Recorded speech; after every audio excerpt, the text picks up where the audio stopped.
Hello, Akron students. My name is Leanne Rigner. I am the Student Accounts Coordinator here at Grace College, and I am here to give you some information about the difference between student accounts, financial aid, how to make payments, how to set up a payment plan, how to read your Transact homepage, all of that. So I will try to answer any questions you might have had. Shannon gave me a little bit of a heads up, but if you have any additional questions, please email, reach out. We are here to support you and get you through college with the right degree and with payment in full. So, who are we? Like I said, I am the student accounts coordinator, and my student accounts assistant is Rebecca. She is my right hand helper.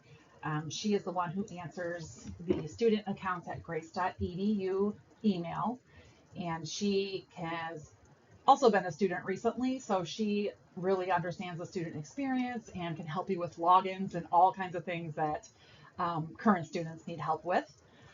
Our financial aid office has three women in it. This is Mary Lou. Mary Lou is the person who is most likely responding to any emails sent to financialaid@grace.edu. The financial aid office is the office that finds money for the students. They will help you with your FAFSA documentation. They can approve or decline loans for you. They can help you find private loans. They handle scholarships, grants, anything like that. They are the office that finds the money, and student accounts is the office that collects the money. So if you have questions about charges, if your tuition looks weird, if there's a meal plan on your account for some reason, please call us. We will help get that sorted. We can also walk you through any payment options. When you register for classes, a tuition charge will appear on your Transact account. If after all this you log in, you don't see a charge, call Rebecca or me, send us an email. If you see a minus in front of a number, that means you have a credit on your account, or it means all of your aid is on your account, but your charges are not on your account.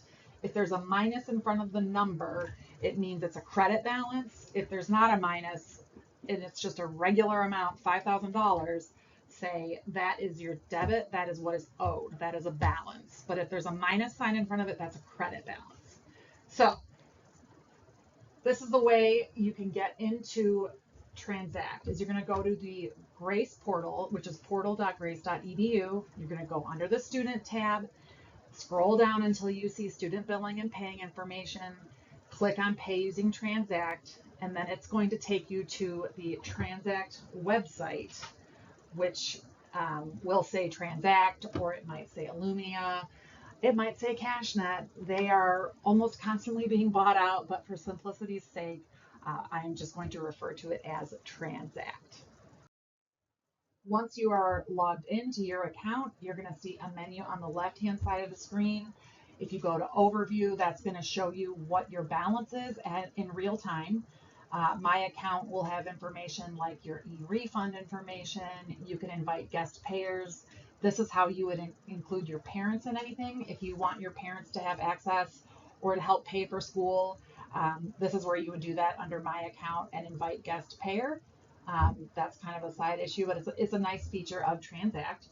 So if you want to see the breakdown of your bill, you're going to go under the Activity Details tab, and you will see every charge, every payment, every bit of aid that has gone on your account will be here.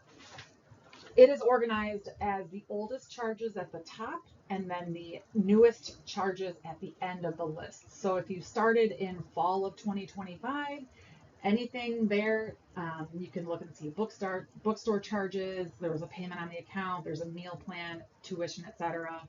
That was fall. If you scroll down, you're going to see what is your current charges. Fall dates are usually anywhere between June and September dated. Spring is November through January. Summer is March through May. I wish there was a way where it would just say spring, fall, or summer, but this is the way our software works. When I update charges, it changes the dates on your account in real time. So if you see the charges changing from like June 24th to July 9th to August 11th, that's what's happening is I am updating charges. So It will get easier to read the more comfortable you are with it and the more you interact with it. I am happy to go through this. I can click on a user emulation site on the admin portal where I can see what your account looks like, and I would be happy to go through that and explain anything to you anytime you have questions. So once you look over your charges, and you've decided to either accept or decline your loans and everything looks right and you're being charged out for the right amount of credit hours, etc., there's not a meal plan, you are ready to pay. There are a couple ways to pay your student bill. You can call in and pay over the phone. You can send in a check. You can send in a 529 to cover your bill. But most students do choose to use the Transact website. So if you go onto your account, and again on that left hand side, there's payment plan options circled in blue. Right under that, almost crossed out by the blue circle, is a tab that says make a payment. That's pretty explanatory. If you click on make a payment, you can enter in the amount that you want to pay. We'll give you a 3% transaction service charge for using a credit card.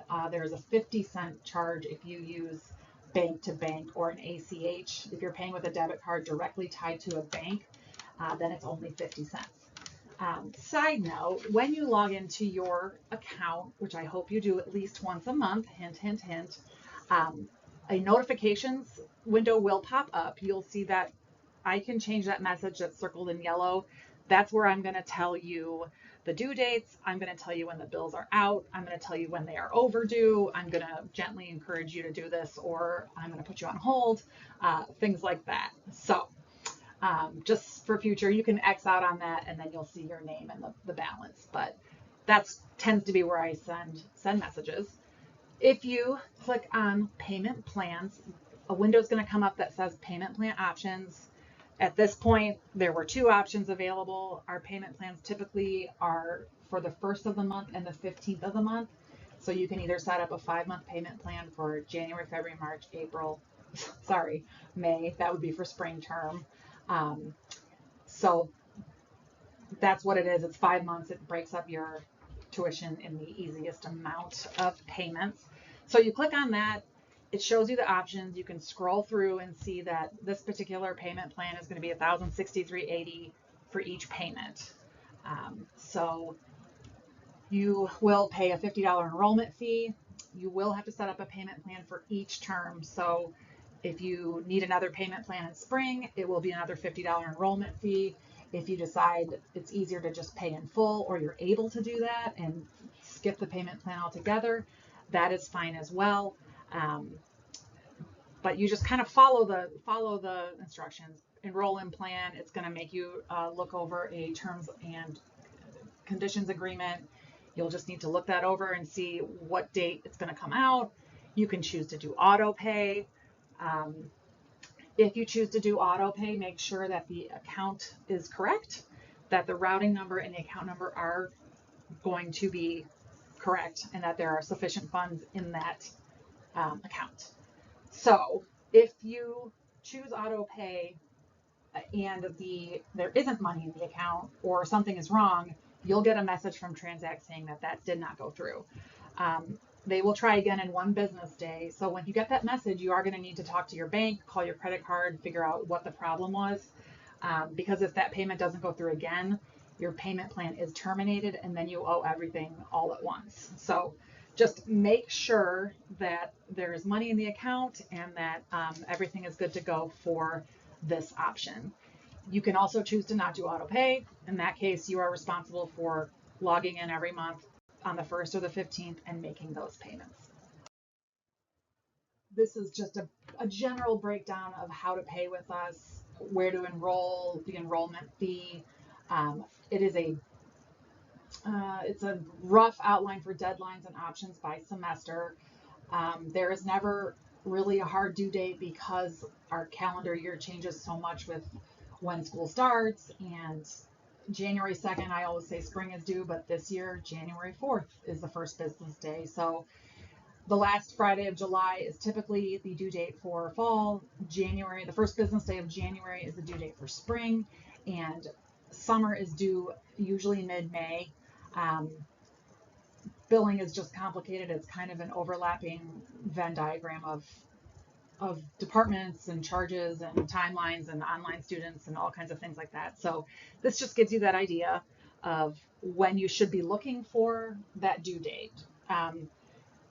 Also, you will see that there are fees if you miss that payment. So there's a $10 late fee. There are 18% finance charges put on any balances that are over 30 days old. So that's a silly way to spend money. So if you can avoid any of those things by just paying and making sure everything runs smoothly, that is what I would recommend. Again, we are so happy to have you here as a Grace College student. We're thrilled for you to start this chapter of your life. We are here to support you and help you. We are available. We will respond to your email as soon as we can. If you call, we will return your call. These are our contact information, our extensions. Anytime you have questions, if you're not sure who to go to, just call Rebecca and she can send you either to financial aid if it has to do with your academic schedule. We can send you over to the registrar's office. There's many ways where we can help you get through this and be successful and graduate with a degree. So welcome to the program and thank you for your time.